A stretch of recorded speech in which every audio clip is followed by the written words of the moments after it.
જૂનાગઢ શહેરમાં રિક્ષા ચાલકોની બેફિકરાઈ સતત વધી રહી છે.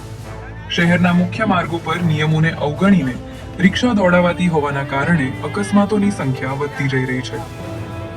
એમજી રોડ જેનેલી પાસે એક રિક્ષા ચાલકે બાઇક સવારને હડફેટે લેતા એક મહિલા સહિત 2 લોકો ઈજાગ્રસ્ત બન્યા હતા. ઈજાગ્રસ્ત યુવાનોનો આક્ષેપ છે કે રિક્ષા ચાલક દારૂ પીધેલી હાલતમાં વાહન ચલાવી રહ્યો હતો.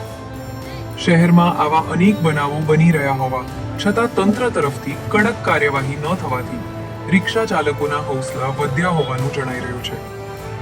આ ઉપરાંત શહેરમાં અનેક રિક્ષાઓ ગેરકાયદેસર રીતે ફરતી હોવાના આક્ષેપો પણ ઉઠી રહ્યા છે.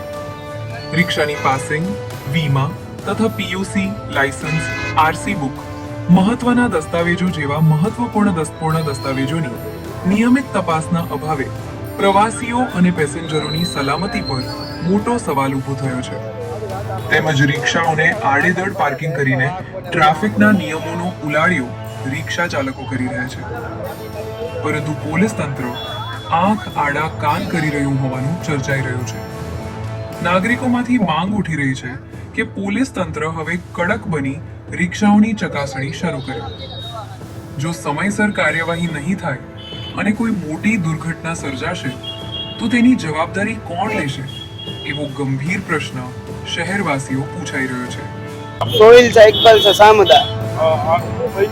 અરે મારા મમ્મી ને મારો ભાઈ હોન્ડા લઈને આવતા હતા. આ ભાઈ દારૂ પી ગયા હતા તો રિક્ષામાં ઉડાડી દીધા.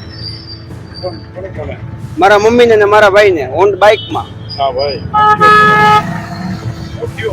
ભાઈ ને દારૂ પીધો? ના ના તો એમને નથી. આ વાસ તો આવે ને. તમને આવે હા હોય ભાઈ એટલે